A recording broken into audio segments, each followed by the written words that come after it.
জামায়াত ইসলামী অত্যন্ত বিচক্ষণতা এবং সাকসেসফুল। আপনি যদি আমার এই মন্তব্যের উপর আলোচনা করেন। ধন্যবাদ আপনাকে। আমি শেষ দিয়ে শুরু করি। জি। এই যে সায়ন্ত ভাই বলল এনসিপি থেকে বেশ কিছু নেতা পদত্যাগ করছে। কেন তারা পদত্যাগ করছে? বিষয়টা হলো এইখানে। পদত্যাগ করছে যে আমাদের দেশের যে রাজনীতিগুলো হয় আলটিমেটলি প্রতিহিংসা পরায়ণ রাজনীতি হয় সময়ের ব্যবধানে। সময়ের ব্যবধানে প্রতিহিংসা পরায়ণ হয় বিধায় আমার কাছে মনে হয় যারা এনসিপি থেকে পদত্যাগ করছে তারা মনে করছে আমি এখান থেকে সরে যাওয়া আমার সেফটি আনবে অনেকখানি, অর্থাৎ আমি এনসিপিটা ছেড়ে দিছি। কেন? প্রশ্নটা কেন আসলো? প্রশ্নটা হলেই, যেমন ধরেন বেগম খালেদা জিয়া মারা যাওয়ার পর 24 লক্ষ লোকের জানাজা হয়েছে, আমরা মোটামুটি পত্রিকায় যে রিপোর্টটা পাইছি।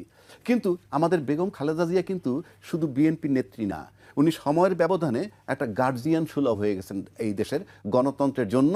উনি একজন আদর্শ ছিলেন এবং উনি ছিলেন একটা গণতন্ত্রের মানুষকন্যা, আপসী নেত্রী হিসেবে ওনার একটা আইডেন্টিটি ছিল। এবং উনি কিন্তু শুধুমাত্র তারেক রহমান সাহেবের মা হিসাবে জানাজা পাননি, উনি 3 বারের প্রধানমন্ত্রী সাবেক এবং উনি শহীদ জিয়ার মানে রাষ্ট্রপতি জিয়াউর রহমানের ওয়াইফ। এবং সব কিছু মিলে এটা বোঝা যায় যে সামরিক বাহিনীর সেনাপ্রধান যেভাবে ওনাকে সেলুট দিছেন সেটা দিয়ে বোঝা যায়। এখন আসেন এনসিপির রোলটা কি ছিল? আজকে যদি জুলাই না হতো তাহলে কি হইতো? 1 নম্বর, হাসিনা ক্ষমতায় থাকতো এবং তার 29 সাল পর্যন্ত মেয়াদ। 2, চেয়ারম্যান সাহেব ফেরত আসতেন না। কোন চেয়ারম্যান সাহেব? বিএনপি সাহেব, ভারপ্রাপ্ত চেয়ারম্যান। জি। তার 3, বেগম খালেদা জিয়ার জানাজা কোথায় হইতো, দাফন কোথায় হইতো, এটা আমরা যেহেতু শেখ হাসিনাকে খুব ভালোভাবে চিনি, সেক্ষেত্রে আমরা অনুমান করতে পারি কি হইতে পারত। এবং সেক্ষেত্রে ভাইটাল রোল, যাকে তাড়ানোর জন্য 15 বছর নাকি সবাই আন্দোলন করেছে, সেই 15 বছর আন্দোলন করেছে একটা সময়ের ব্যবধানে আমরা দেখছি দায়িত্বশীল বড় দল বলছে এই আন্দোলনের সাথে তারা নাই, কথা নাই। তারপরেও বহু লোক ওখানে আন্দোলনে গেছে কেন? তারা হয়তো স্বতঃস্ফূর্ত হয়ে গেছে, অন্যায় অবিচারটা দেখে চরম মাত্রায় তারা গেছে। যাওয়ার পর যে পরিস্থিতিটা হয়েছে আজকে, কিন্তু সেই কারণে এত কিছু আপনি যা কিছু ধরেন, তাহলে ওই যে পরিস্থিতিটা হইল, সেই পরিস্থিতির কারণে কিন্তু নির্বাচন ফেব্রুয়ারিতে চলে আসলো 26-এ।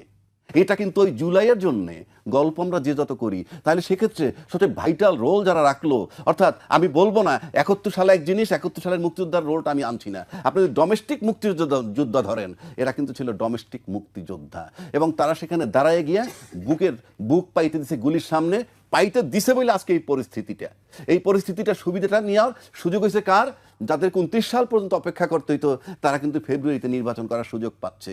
সেই যে দলটা বা সেই যে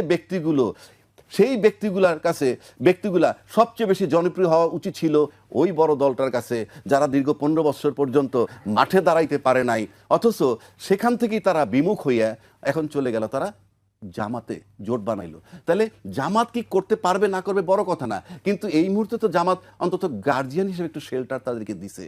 এবং আপনি যদি ওই বিবেচনায় নেন, এদের কিন্তু শেল্টার দরকার। কেননা আমি এর আগে 2টা ঘটনা বলছি আপনাকে। হাদির কিলারকে খুঁজে পাওয়া যাচ্ছে না, বৈষম্য বিরোধী আরেকটা ছাত্র ওই যে হবিগঞ্জের কোন থানায় গেল, তাকে গ্রেফতার করলো একজন, এবং সে মৌখিকভাবে বলছে অপরাধী কাউরে আমি সাপোর্ট করতে এক চুল রাজি না। একটু প্রশ্ন করি তাহলে, এই যে এনসিপির তরুণরা তারা কি এখন অনেকটা ভয়ের মধ্যে আছে? অফকোর্স শেল্টারের প্রশ্ন তুলছেন, বিএনপির মতো বড় দল শেল্টার দিল না, জামায়াত ইসলামী দিল। সেই পার্থক্যকে দেখাচ্ছি। আপনি হাদির কিলারকে খুঁজে পাচ্ছেন না, তার মানে কি? হাদি বৈষম্য বিরোধী।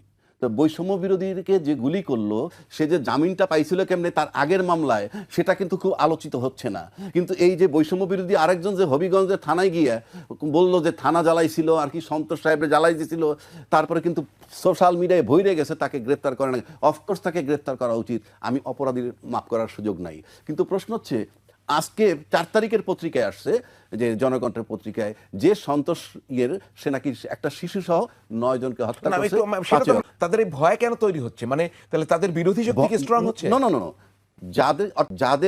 যাদের উচিত ছিল তাদেরকে বুকে আগলে ধরার, তা না হলে 29 সালের আগে যারা নির্বাচন পাইতো না, তারাই যখন তাকে রিজেক্ট করছে, আমরা তো ওইটাই ভাবছিলাম যে যখন আমাদের দেশের নেতৃত্ব দেওয়ার মতো দায়িত্বশীল নেতা যখন চলে আসবে, তখন বুকে আগলে তাদেরকে ধরবে যে ইয়েস, তোমরা যে রোলটা প্লে করছো তাতে এই হয়েছে।